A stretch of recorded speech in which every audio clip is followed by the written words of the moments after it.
Fernandinha. Vamos lá. Ai, pessoal. E aí, Ju? Paramos agora. Densa nutrição presente. Eu vi, o Felipe Viana, eu vi quando a doutora Regina, nutróloga, viu que a gente entrou lá, viu que tu entrou. Presenças ilustres, realmente. Os pacientes aí, Henrique, tava comentando com o Felipe agora. Presenças ilustres na live. Tem a tua live hoje, hein, Henrique Altran. Live hoje, hein, às 20 horas, 20h50. Show de bola, Severão. Vamos dar uns 5 minutinhos para a gurizada entrar. Sempre que eu começo o Henrique Altran, me lembro que esqueci de botar a musiquinha, o rockzinho que tu bota sempre. Show de bola. O áudio tá bom e a imagem tá legal, a luz tá boa, como é que tá? Tá tudo certo? Foi legal a live da doutora Regina, né? Ela é muito gente boa.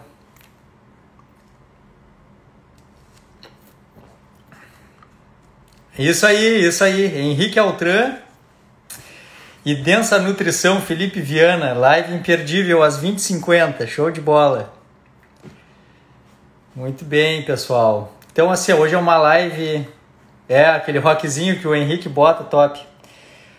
Uma live aberta hoje pra gente conversar. Hoje eu tô no consultório, saí de dentro de casa. Vim pro consultório, atendi online aqui, mas atendi também presencial. Hoje começou a liberar um pouco, assim, vai começar um teste aqui, ver se a gente consegue fazer algum atendimento presencial.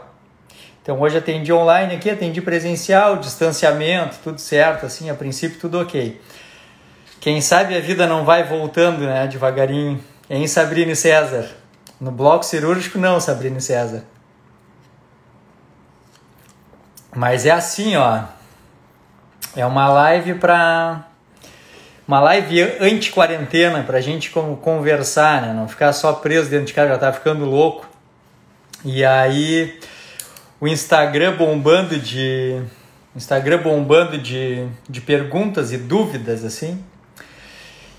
E aí, muitas eu respondendo via direct mesmo, mas então pensei, por que fazer uma live, por que não fazer? Aí decidi fazer, tá?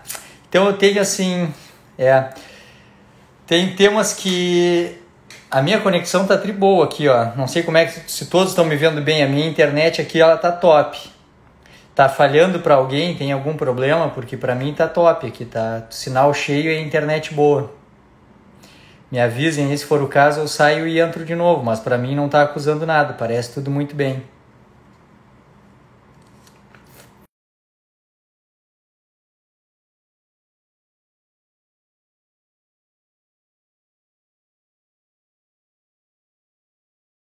Exemplo, com as dúvidas do paciente iniciante que procura o atendimento médico, buscando uma saída para viver melhor, viver bem, perder peso e não sabe por onde começar. Mas tem muitos aspectos bioquímicos interessantíssimos para tratar no que diz respeito à medicina do estilo de vida, perda de peso, tratamento da obesidade, a redução do caráter inflamatório crônico. Tem muita coisa bioquímica apaixonante para estudar e para tratar.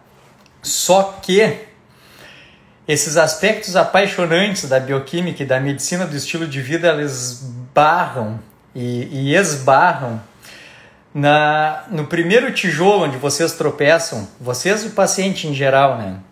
Que é a decisão de mudar o estilo de vida. Eu estava pensando agora, estava finalizando uma consulta antes de começar a live e pensando que o mundo de bioquímica que a gente tem para conseguir modificar o ambiente metabólico de uma pessoa e favorecer a perda de peso e a longevidade é interessante, mas fica preso na decisão do paciente de mudar.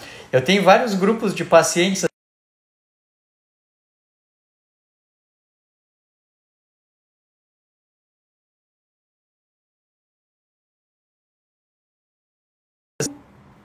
mas se sente assim, quase, sei lá como é que um psicólogo ou alguém que tem que convencer o paciente de que é preciso mudar o comportamento para mudar o ambiente bioquímico. Agora, essa última paciente, ou não me lembro, acho que das 17 horas, sei lá, uma paciente que a gente estava conversando assim, que o vício em comida, o vício em farinha, açúcar, óleo, álcool, etc., as certezas de que a vida é como sempre foi, eventualmente tornam impossível uma mudança bioquímica.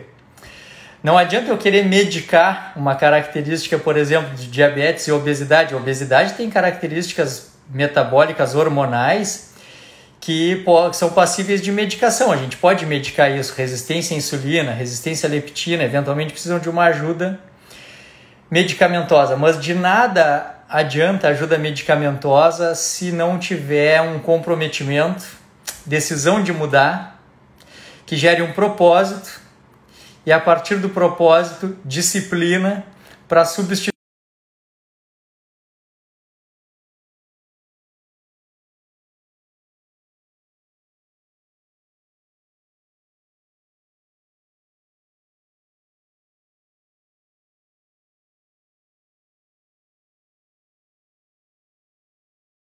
para queima de gordura armazenada.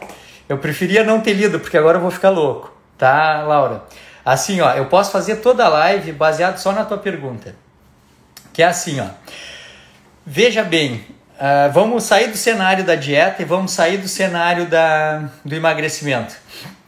Vamos para o cenário, assim, teve um vídeo que eu coloquei no IGTV, que era, eu falei sobre quando eu passei no vestibular, e que eu achava que estudava.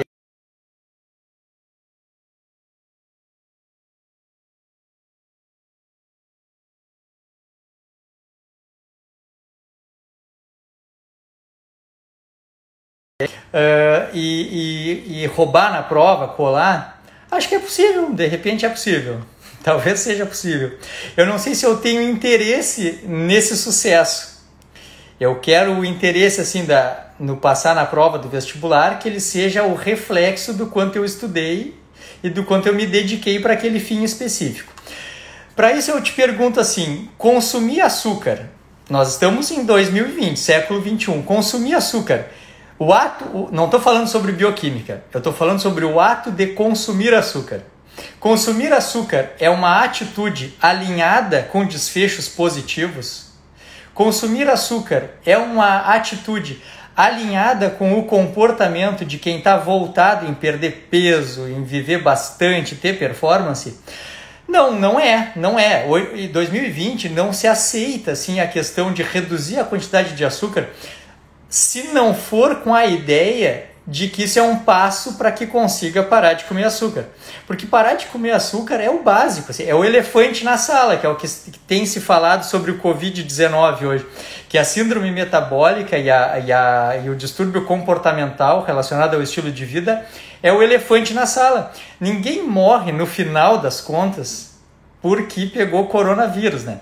Morre porque tinha algum distúrbio metabólico, imunológico, que proibiu o corpo de sair dessa infecção melhor do que entrou. Mas eu não quero falar de coronavírus hoje. Nem nunca, para falar a verdade, não quero falar nunca. Então, o que nós temos que entender? Vou dar um outro exemplo. Como é que é o nome? É Lúcia, né? Laura. Assim, ó, aveia. Tem um monte de estudos mostrando que... Agora eu vou me meter num vespeiro e azar. Mas tem um monte de estudos mostrando que a aveia tem seus benefícios, tem seus fitonutrientes. Tá tudo bem, acho bem legal, tá bom. Eu não quero que paciente meu coma aveia, porque não condiz com tudo que eles escutam lá naquelas 8 horas de workshop, quando eu explico sobre a nossa realidade biológica, a nossa realidade temporal, o que humanos significam na face do planeta Terra em 2020, a história que nos trouxe até aqui. Aí a gente pega toda a nossa realidade biológica, temporal, as nossas características bioquímicas e joga a aveia para dentro do tubo digestivo, não tem o menor cabimento. Mas assim, ao menos é uma comida de processamento mínimo. Só não é adequada biologicamente, já que é uma gramínea, mas isso não vem ao caso. Açúcar, farinha e óleo não tem nenhuma explicação, assim, nem essa do processamento mínimo. Então, quando tu me pergunta assim, diminuir açúcar adianta, para o contexto em que eu me insiro, de querer ensinar vocês a ter disciplina, conhecimento, capazes de deixar vocês autônomos e viverem a vida de vocês sem depender de mim, nem de nutricionista, nem de médico, nem de ninguém, bom, então não existe quantidade adequada de açúcar para consumir. Se tu entrar no Instagram agora e ver meia dúzia de perfis de profissionais que trabalham com educação física, com nutrição, eventualmente com medicina, eles vão dizer várias coisas, vão dizer que sim, que pode diminuir o açúcar, que vai dar certo sim, que pode comer aveia sim, que pode fazer bariátrica sim, e que pode tomar remédio para tratar doenças que seriam tratadas com estilo de vida. Então, Laura, para acabar, depende da tua interpretação de vida e da tua interpretação de sucesso. Se a tua interpretação de vida e a tua interpretação de sucesso for ser julgada pelo crivo da realidade biológica e da saúde como um todo, não existe quantidade segura para consumir açúcar. Certo? Desabafei, foi bom, Laura. Gostei. Foi bom. Gostei. Tá bem? A mesma coisa ou coisa parecida é relacionada assim ao dia do lixo. Dia do lixo pode ser positivo. Tem explicações bioquímicas para que o extravasar assim, e comer comida processada de alto carboidrato favoreça o emagrecimento. Isso é verdade. Isso é verdade e tem a ver até com os hormônios envolvidos no controle do peso de longo prazo, que é a insulina, a leptina e depois hormônios guarda-chuva que vem embaixo, assim como grelina, colecistocinina. Quando a gente sai da dieta, sai de uma restrição e faz um abuso alimentar, a gente mexe com insulina e leptina. Isso pode ser positivo, com certeza, mas a pergunta é a seguinte: isso pode ser feito de outras formas. Pode ser feito consumindo uma quantidade maior de carboidrato na forma de frutas, raízes e tubérculos, por exemplo. Se a pessoa vem com uma janela alimentar pequena, comendo, por exemplo, entre as 8 da manhã e as 8 da noite, pode ser feita uma alteração da janela alimentar, coisas que eu falei naquela live sobre platô e low carb, que está no meu canal do YouTube, tem ali no link da bio, tem lá. Mas então o que a gente tem que entender? Que pode ser feito de outro jeito, não é porque funciona com bauru e Coca-Cola e sorvete, que eu vou escolher um dia para comer bauru, Coca-Cola e sorvete para favorecer a perda de peso. Já contei inúmeras vezes que eu como, sim, bobagem de vez em quando, inclusive sorvete, bauru e tudo mais, com uma frequência bem mais baixa do que a população em geral, com certeza, e tive um ano agora, 2019, que comi mais, e agora estou no ano de 2020, onde vou comer zero, porque não vou comer nada. Então, cada um acha a informação principal é que cada um deve achar um estilo de vida que lhe convenha e que faça o seu próprio contrato e que depois de assinado esse contrato respeite aquilo que acordou consigo mesmo. No meu contrato não faz sentido que eu reduza o açúcar, que eu faça dia do lixo, porque isso não são atitudes que condigam com uma vida saudável, longeva, baseada em aspectos biológicos. Então não faz sentido, né? Alguém botou ali as frutas. Regina, as frutas é o seguinte: frutas são itens saudáveis, até que se prove o contrário. E a prova em contrário sobre as frutas é o processo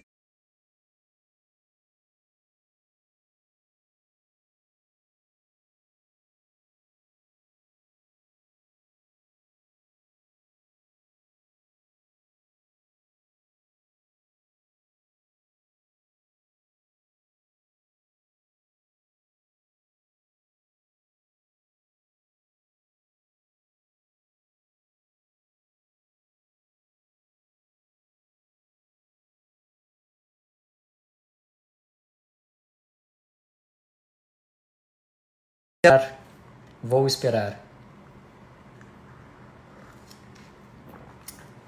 Tá tudo ok? Eu continuo. Me deem sinal. Voltou. Alguém me informou que voltou. Então assim, ó, as frutas são saudáveis. Qualquer fruta, mesmo as de hoje, de alto açúcar e alto carboidrato, são saudáveis se a pessoa tiver flexibilidade metabólica. Se ela tiver forte, magra, se ela tiver com a atividade física em dia, estivesse movimentando, fazendo força, caminhando. Em outras palavras, se ela tem capacidade metabólica e comportamental de depletar glicogênio, queimar energia, frutas são ok. Agora, frutas não participam do processo de emagrecimento de pessoas que estejam com resistência à insulina, por exemplo, pouca massa magra e sem praticar exercício físico. Nesse contexto, eu afirmo, assim, consumir frutas não traz benefícios. Porque quais seriam os benefícios? Os fitonutrientes, as fibras, bom, isso a gente pode conseguir de saladas verdes, hortaliças, então de vegetais de baixo amido, de frutas de menor quantidade de açúcar. Eu sou um adulto jovem, chegando nos 40 anos, 1,72 m, 67 quilos. Pratico exercício todos os dias e caminho bastante. Eu como fruta à vontade. Eu passei o verão comendo melancia, eu passei comendo batata doce, banana, sem problema nenhum, não engordei nem 1 quilo, não alterou meus exames. Quando eu estava com 93 quilos, quando eu estava com resistência à insulina, quando eu estava hipertenso e precisei tomar medicação, eu retirei absolutamente todas as frutas da minha dieta. Assim como também tirei todas as raízes e tubérculos, também tirei todos os grãos. Depois de, obviamente, já ter retirado todas as farinhas, açúcares, óleo e álcool. Então são ambientes metabólicos diferentes do Marcelo de 93 quilos e do Marcelo de 67 quilos. Tá certo? Essa é uma dúvida comum assim, das frutas. Então, tem uma última frase sobre as frutas que eu vou falar, tá? Já que nós estamos só entre conhecidos, pacientes e amigos. Mas eu vou perguntar e depois eu respondo. Alguém me dá uma resposta. Uma pessoa pode nascer, crescer e morrer sem jamais comer nenhuma fruta? Alguém me responde aí com um sim ou não, e aí eu já respondo.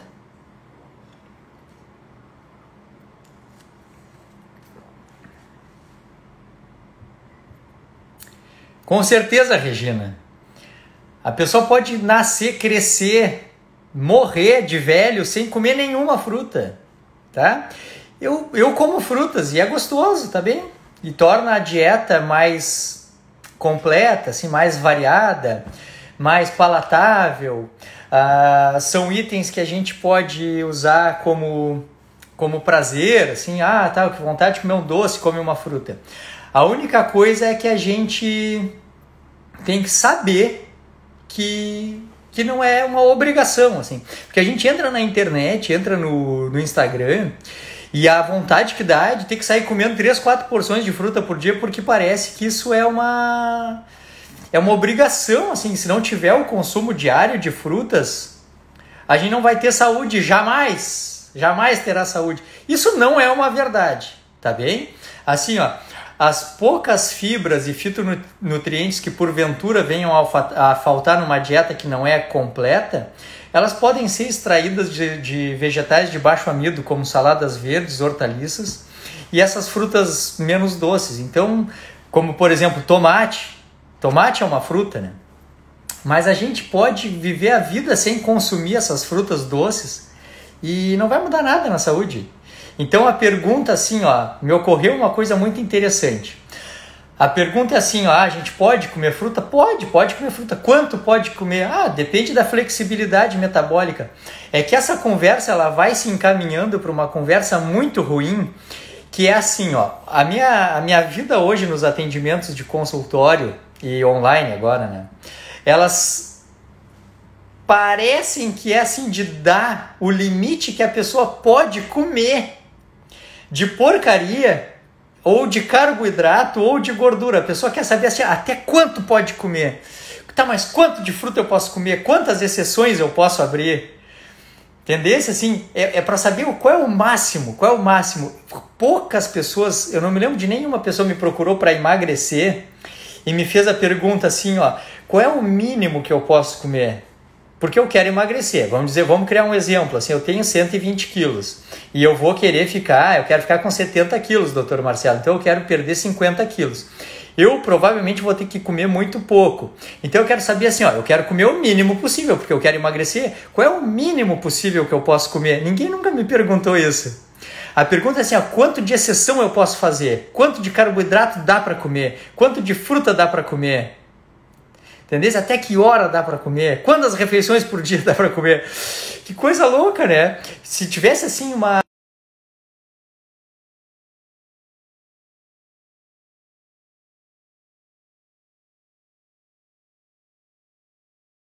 Marcelo descobrir qual é o mínimo que eu posso comer para perder peso. Essa pergunta nunca chegou. Daniel me perguntou aqui, no ETRF, que é aquela janela alimentar cedo, que a gente come entre as 8 da manhã e as 14 horas, é o que eu estou fazendo hoje. Hoje, que eu digo nos últimos 15, 20 dias. No ETRF, posso modificar o horário da janela alimentar para meio-dia até as 18? Tu pode, cara, só que o problema é que tu vai descaracterizar a abordagem. Essa abordagem de tornar a janela alimentar cedo, ela visa se valer de uma realidade biológica do ambiente metabólico.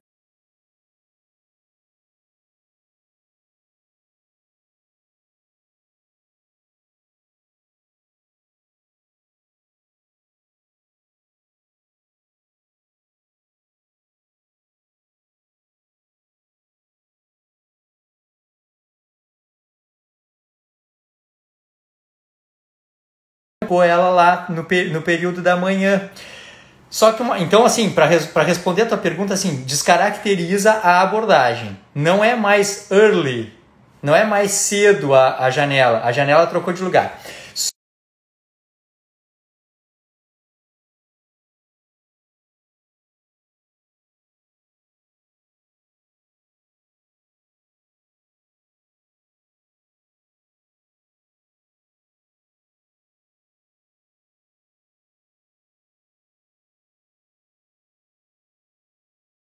O horário da janela e alterar. Estão me dizendo que travou. Alguém me disse que está tudo certo, aí me dá um ok. Eu vou esperar, mas a minha internet está super boa aqui. Eu vou ver se... A minha internet está super boa. Eu vou trocar a internet. Para aí.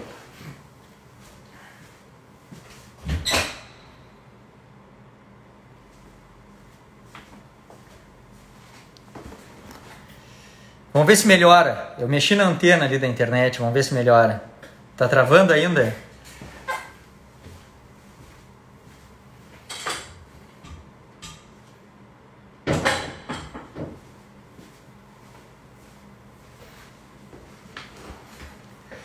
Vamos ver. Tem que me dizer se melhorou. Pra mim tá super bem. Tô com o sinal cheio. A internet tá top. Tá top.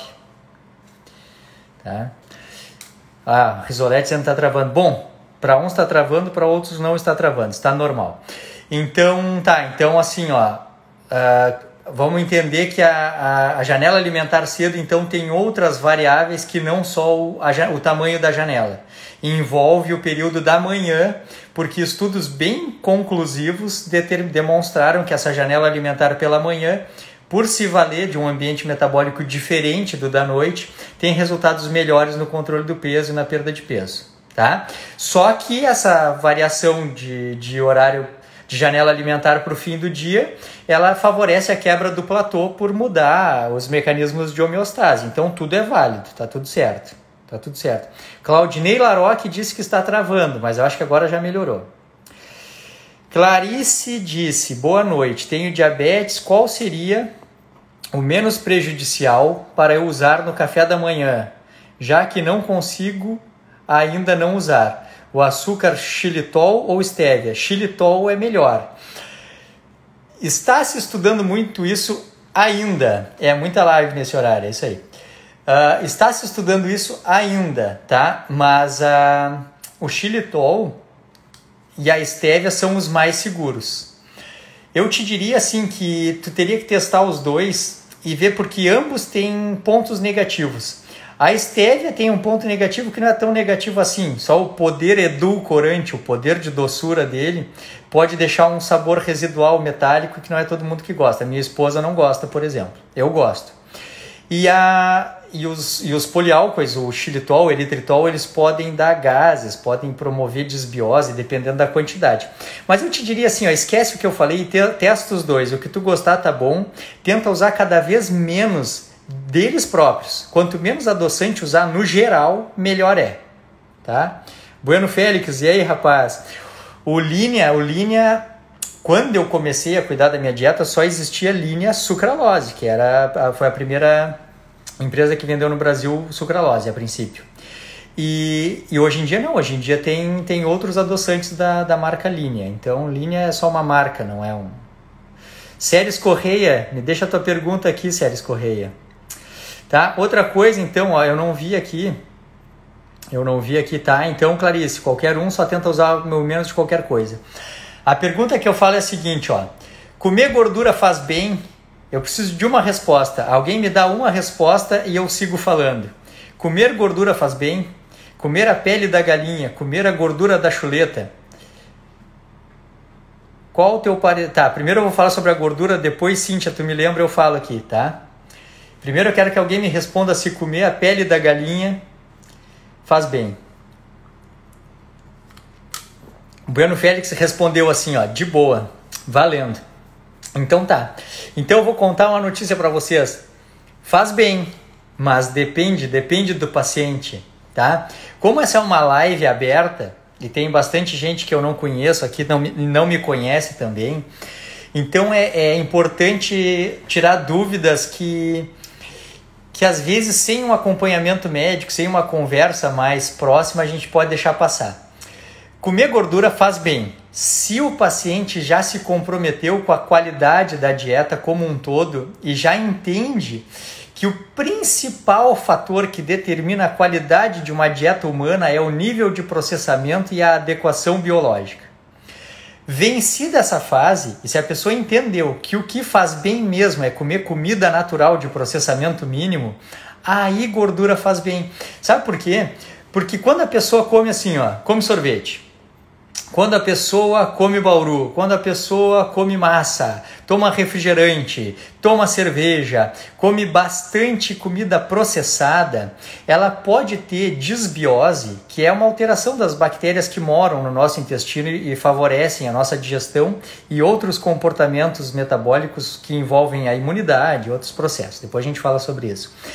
E na vigência de disbiose, de doença inflamatória crônica intestinal, independentes ou cursando juntas, podem produzir uma outra alteração que é a síndrome do intestino permeável, Leaky Gut Syndrome. E nesse contexto, comer gordura faz muito mal. Olha aqui, ó, Clarice Nova Lima. Neste contexto onde a pessoa come porcaria, comer gordura faz mal. Tá, assim, ó, eu já quero que essa seja a informação da live de hoje. Quando a pessoa come comida natural, não processada, saudável, humana, adequada biologicamente, gordura faz bem. Quando a pessoa quer comer tudo, quer os dois lados da força, quer tomar cerveja, quer beber refrigerante, quer comer a sobremesa, mas também a picanha gorda, essa pessoa certamente vai sofrer os efeitos deletérios. Ela vai ter resistência à insulina aumentada em vez de diminuída, vai ter os processos inflamatórios piorados em vez de melhorados e vai ter o carreamento junto com a gordura que consumiu através dessas junções que se abriram pelo processo inflamatório de toxinas, de partículas não digeridas que não passariam pela membrana intestinal e agora vão passar carreadas pela gordura da dieta. Então, gordura da dieta faz bem se o teu comportamento alimentar for adequado, certo? Faz menos mal que açúcar e farináceos. É verdade, mas num contexto onde existe doença metabólica e não tem um comportamento adequado, a gordura pode ser um tiro no pé, tá bem? Deixa eu voltar lá naquela pergunta. Muitos falam para não fazer o lanche, mas em caso de fome à tarde, um lanche não seria ideal com comida de verdade? Com certeza, com certeza. A primeira tarefa na mudança do comportamento alimentar é fazer as pazes com a dieta e matar a fome com comida natural de processamento mínimo. Eventualmente, um paciente que está muito atrapalhado ainda, eu ainda nem mando para nutricionista. Primeiro eu digo: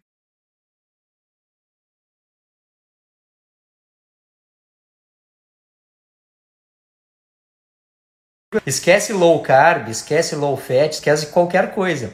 Só passa a comer comida e começa a criar períodos cada vez maiores de abstenção de processados. Então, quer fazer um lanche de tarde? Pode comer. Vai comer castanhas, nozes, amendoim, vai comer comida de verdade, vai comer frango desfiado, vai comer ovo cozido, tudo bem, tanto faz. O ajuste da frequência alimentar, da janela alimentar, da proporção de nutrientes para o total energético, e se vai vir de gordura ou se vai vir de carboidrato, é bem depois, é depois.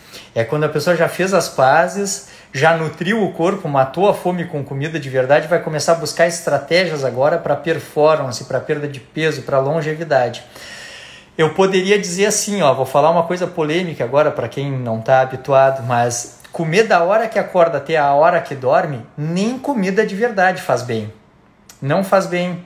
É uma coisa bem sabida que é a restrição calórica ao longo do tempo que promove as mudanças metabólicas envolvidas com a longevidade.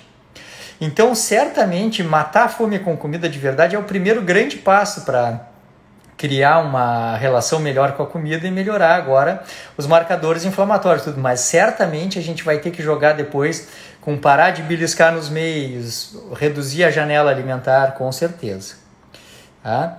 Para quem tem um metabolismo tendenciosamente lento, mesmo fazendo atividade física, tem vantagem no jejum intermitente ou é mais eficaz manter a alimentação de 3 em 3 horas?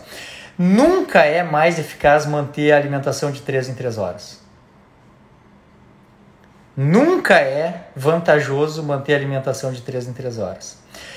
Manter a alimentação de 3 em 3 horas não tem justificativa biológica, não tem plausibilidade biológica e nem correlação anatômico-fisiológica com o corpo humano.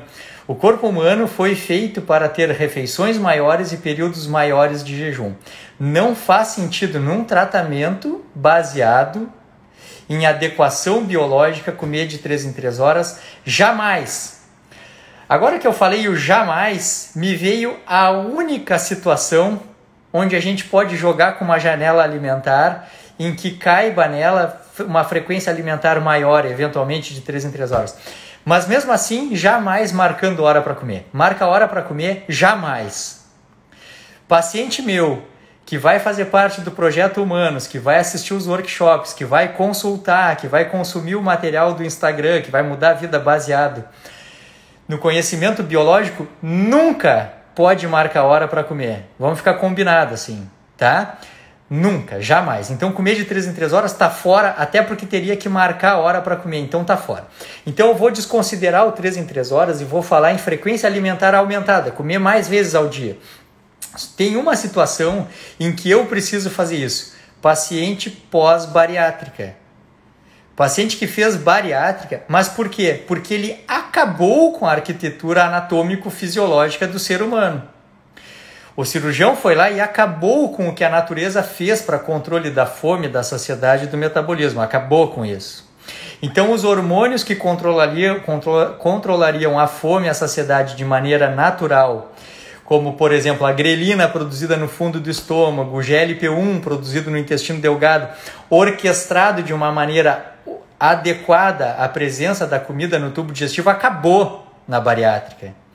Então agora a gente vai ter que começar a fazer uma mutreta, gambiarra, que nem eu boto lá no Instagram, porque isso acabou, mas isso não existe na vida adequada de um humano que não fez cirurgia bariátrica. Outra coisa que eu queria falar contigo é o metabolismo tendenciosamente lento. Ok, então nós vamos esquecer, parar de emagrecer e vamos parar para pensar nesse metabolismo tendenciosamente lento. Vou fazer uma pergunta sobre isso e vou responder depois que alguém botar uma resposta. Qual é a principal medida que uma pessoa tem que tomar para aumentar o seu metabolismo? Não vale os meus pacientes de acompanhamento do grupo dos humanos na pele, porque foi a pegadinha que eu fiz com eles fim de semana. A pessoa não tem flexibilidade metabólica, que é o que vocês chamam de metabolismo lento. Não consegue oxidar as gorduras, armazena, mas não consegue queimar. Qual é a principal medida que a pessoa tem que tomar para aumentar o metabolismo, para aumentar a flexibilidade metabólica? Eu quero uma resposta e eu respondo.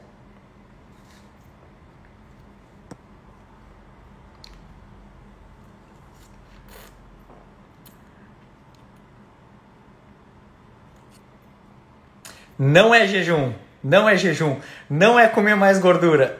Quem dá mais? Não é. É ganhar músculo. Ganhar músculo. Ganhar, não. Quem não tem flexibilidade, não é só atividade física em si, é ganhar músculo. É exercício resistido, não é jejum, é ganhar músculo. Quem tem metabolismo baixo, tô fazendo de tudo, não tô perdendo peso. Eu não tô... Isso, é aumentar a massa muscular. Cíntia Borges. Não tinha nenhum prêmio valendo, tá, Cíntia? O prêmio foi só a felicidade de ter acertado. É ganhar músculo. Não, ganhar músculo. Ganhar músculo. É ganhar músculo. É isso aí, tá? Quem não tá perdendo peso... Olha aqui, ó. Quando um adulto faz jejum, perde peso. Faz jejum 24 horas, faz jejum de 28 horas, 30 horas. Perde peso. E ao longo do tempo, o jejum sistemático, assim, frequência alimentar menor, janela alimentar menor, tende a produzir perda de peso ao longo do tempo, tá? Só que tem gente que não perde peso, mesmo assim, ó, com acompanhamento nutricional adequado, um aporte nutricional adequado, fazendo jejum, mas realmente o metabolismo não responde. E a resposta é essa: se tu quer que o metabolismo responda, treinamento resistido, fazer força e ganhar músculo. É isso que aumenta a moeda de troca, que faz com que o corpo consiga armazenar e queimar, ganhar músculo. De posse de um corpo forte, nutrido, aí aumenta a chance do jejum emagrecer, de low carb emagrecer. Claro, assim, ó, tem gente que não tem grande massa muscular, mas tem boa flexibilidade metabólica porque geneticamente tem uma resposta melhor. Então tá bem, então low carb vai ser top, jejum vai ser top, jogar com as janelas alimentares vai ser top, beleza. Mas quando nada funcionar e quando tiver alteração fisiológica, não tá perdendo peso, ganhar músculo, Ariane Lussardo, quase matar a pessoa, fazer músculo, aí sim, eu posso dizer para vocês assim, ó, em 100% dos casos onde o paciente ganhar músculo, se comprometer com a dieta adequada, processamento mínimo, acompanhamento médico, nutricional, 100% das pessoas vai perder 100% do excesso do peso. Tu pode ter certeza, assim, ó. Não, mas eu estou fazendo de tudo, mas não estou conseguindo. Não está fazendo de tudo. Está falhando na dieta. Está comendo mais carboidrato do que o que foi previsto no plano que a nutricionista fez. Está comendo mais processados do que o que eu solicitei que comesse. Está comendo mais vezes. E está ficando parada e não está tendo músculo. Então, só um pouquinho assim, ó. Tá... Tu percebe que quando faz low carb, perde peso e não está fazendo? Poxa, pega aí. Tu percebe que quando faz um jejum, perde peso? Faz jejum. Agora, se tu percebe que tu está sedentário, não tem massa magra, tá parado dentro de casa, vai ficar insistindo, assim, já tentou, tá dando melhor, não tá perdendo peso, vai fazer força, vai ganhar músculo. Essa é a resposta. Pronto, desabafei também. Como descobrir qual a nossa flexibilidade metabólica? Assim, ó, tem exames para a gente inferir isso de maneira bioquímica e tem sinais. Eu escrevi esses tempos uma postagem que tem lá assim um ponteiro do tanque de gasolina, tá no Instagram ali, tá no meu feed, depois tu olha, que fala sobre flexibilidade metabólica. E o que diz lá? Diz assim, ó, se a pessoa faz uma refeição e fica sonolenta, se a pessoa não consegue fazer um jejum, o jejum é muito dramático, ruim, sente dor de cabeça, fraqueza, se a pessoa ganha peso muito fácil e mesmo se dedicando, mas se dedicando de verdade, não perde peso, é muito possível que não tenha flexibilidade metabólica, muito possível. Mas tem exames assim como cortisol, insulina, leptina, tem os outros exames ainda mais aprimorados, que determinam isso. O que eu faço no consultório? Eu tento entender a vida do paciente, tento entender o nível de atividade física, o comportamento alimentar, a trajetória de vida, quantas vezes ganhou, perdeu peso, como é que foi a tentativa de perda de peso e como ele se sente no dia a dia. Isso já dá para ter uma ideia, mas é quando a gente olha a bioquímica é que fica claro mesmo, fica claro. Muito bem. Quero ganhar músculos, mas não quero emagrecer. É possível? Com certeza. Essa é a parte assim onde tu vai ganhar performance, né? E essa é a parte onde bons nutricionistas ganham a vez, assim, onde a gente precisa ter. Eu tenho assim vários para indicar e posso até fazer uma live com a doutora Thais Martin sobre isso. É uma bela nutricionista que trabalha com a parte de atletas também. Porque é na parte do ganho de performance, do ganho de massa magra sem querer emagrecer, que a gente talvez tenha que lançar mão de estratégias, como bater metas proteicas que não condigam só com a questão da saciedade, consumir talvez mais carboidrato do que o necessário para aquele ambiente metabólico, gerar superávit calórico a despeito da saciedade. Então assim, primeiro, parabéns, porque uma pessoa que precisa ganhar músculo sem querer emagrecer é tudo que a gente quer. É uma pessoa que tende a ter uma saúde muito boa. E boa sorte, porque precisa de muito mais comprometimento do que a própria perda de peso. Emagrecer é mais fácil do que ganhar músculo sem emagrecer. Muito bem, muito bem. Vamos ver. Como fica a questão de pré-treino e pós-treino em relação ao número de refeições e ganho de massa muscular? Jesus! Assim, vai depender do que tu quer, vai depender do objetivo. Eu vou te dizer assim, eu hoje, Marcelo Cardoso, 22 de abril de 2020, eu quero ganhar músculos, não quero ficar musculoso, não quero ficar bodybuilder, jamais, não quero, mas quero ganhar mais músculos do que os que eu tenho, tá bem? E não me interessa qual é o pré-treino, qual é o pós-treino, não importa, eu não sou atleta, eu não quero desenvolvimento e desempenho atlético, eu quero desenvolvimento e desempenho humano, eu quero ter mais saúde.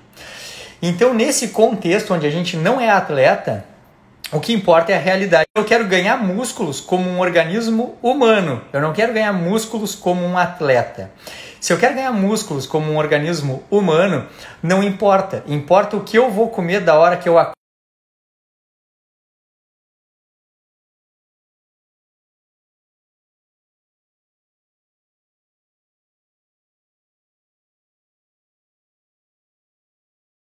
Com a pausada, né? Tá pausado. Isso aí, Felipe, eu treino em jejum, eu treino alimentado, eu treino comendo carboidrato, treino comendo gordura, treino sem comer nada o dia inteiro, como depois, como o dia inteiro e treino depois, tanto faz. Porque a gente tem que entender assim, se eu quero desenvolvimento muscular e biológico de humanos, eu acho que já voltou. Estão me avisando aqui que parou, mas eu acho que já voltou. Porque tá tudo normal agora. Eu acho que já voltou. Então, assim, se eu quero desenvolvimento muscular e fisiológico de humanos, quem não entendeu o que eu quero falar quando eu digo humanos, olhem no feed lá porque eu expliquei. Humanos são as pessoas que respeitam a realidade biológica.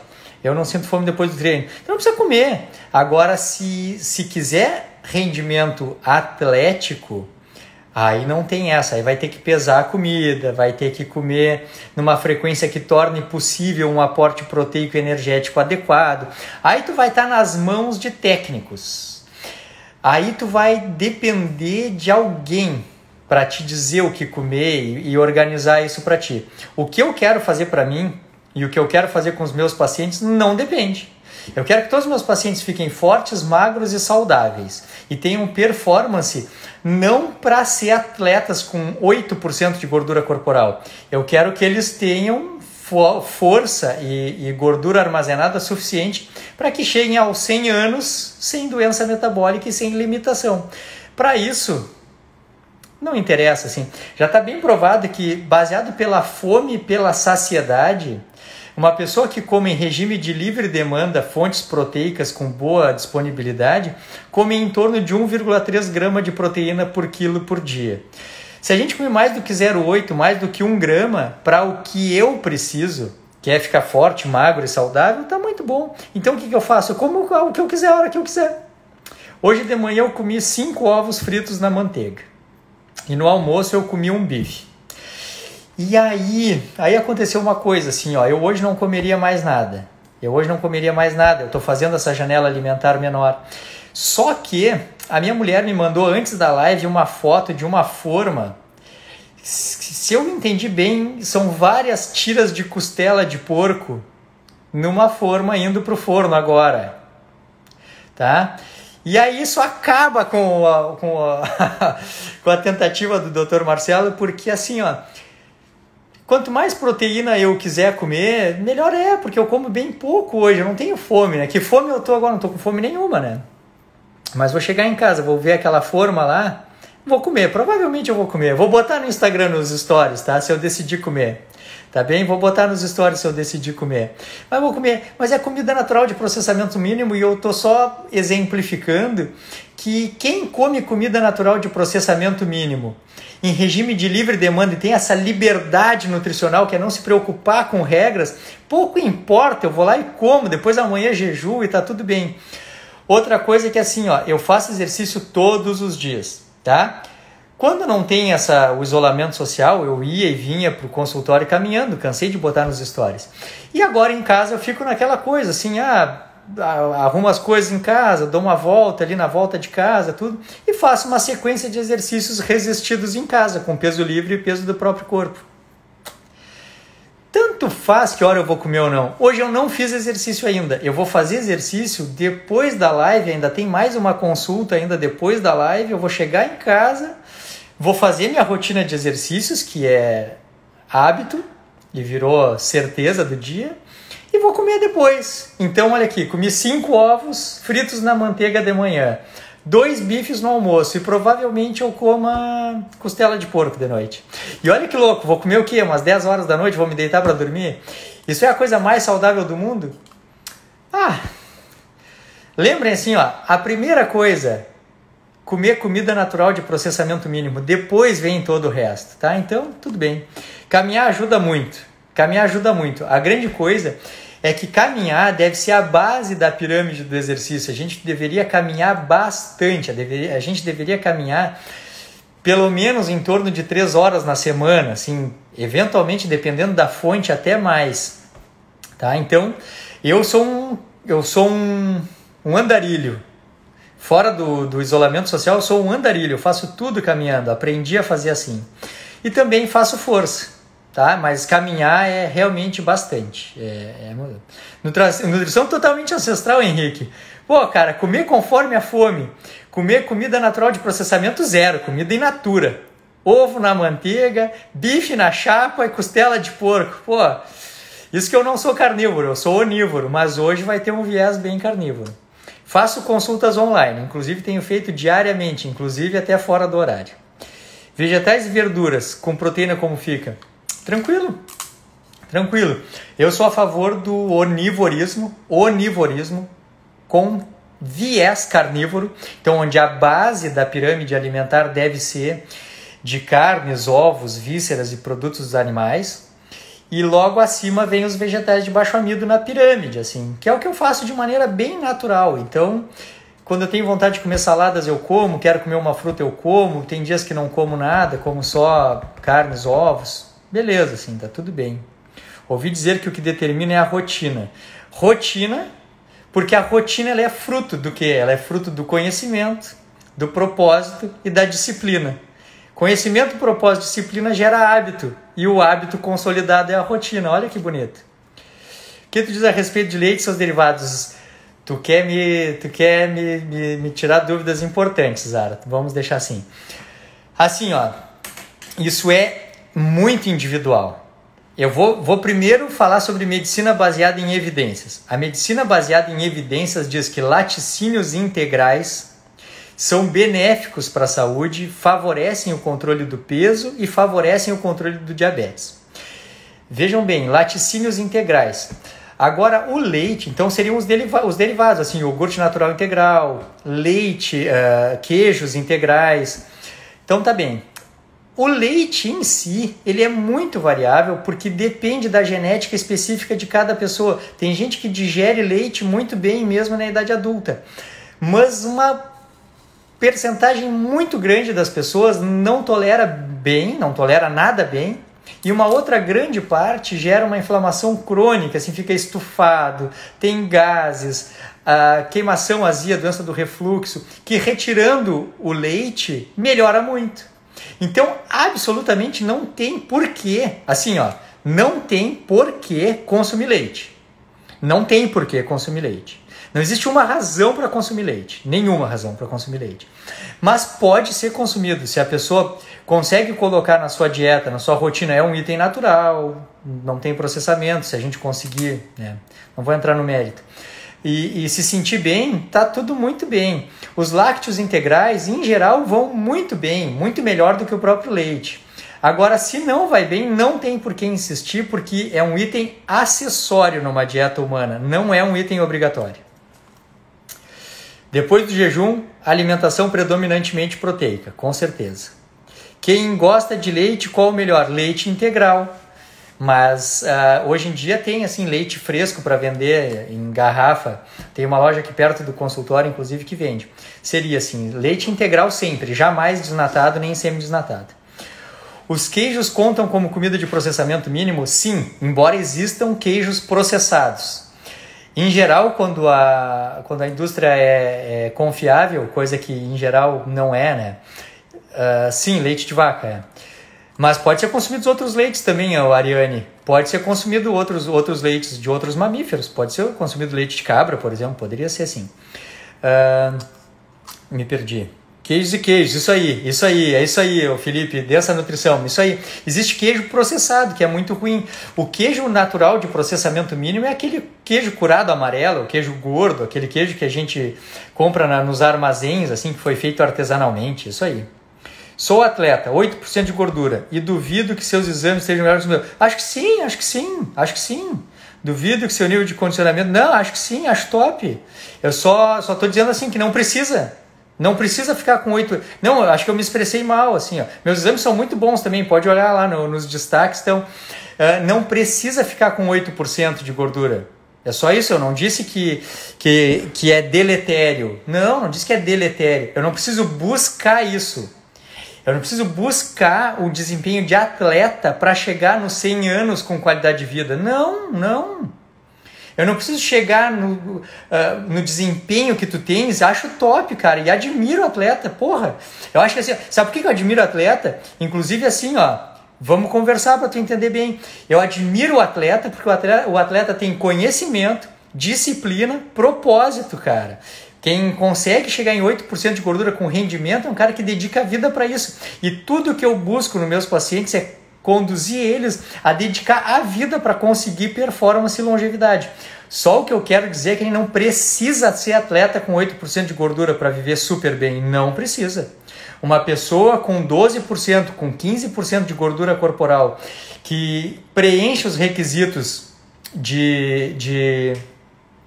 Ah, tá, entendi. Pode viver muito bem. Top, cara. Vamos fazer uma live. Show de bola. Maravilha. Show de bola. E já te admiro, já de largada, cara. Não sei se tu me segue, mas já quero te seguir. Tá, meu garoto? Valeu, show de bola. Isso aí. Fizemos as pazes, todo mundo se entendeu. Tá certo, tá tudo certo. Então tá, parará. Agora até me perdi, cara. Velho. A gente tava falando sobre queijo. Então tá, é uma comida top, como queijo, ganho queijo, como queijo frequentemente. Eu não como eu como assim, ó, conforme eu eventualmente como mais. Ano passado, 2019, foi o ano que eu errei mais na dieta, assim, que eu descontei, mas comi bobagem, assim, porque eu tive bastante problemas em que eu descontei voluntariamente, assim, esse ano vai ser diferente. E foi o ano que eu tomei bastante leite, sabe? Nossa senhora, me inchava a barriga, minha mulher, então, assim, tranca o intestino, gases. Cara, assim, pra mim o leite não vai bem, mas os laticínios integrais vão super bem. Tá bom?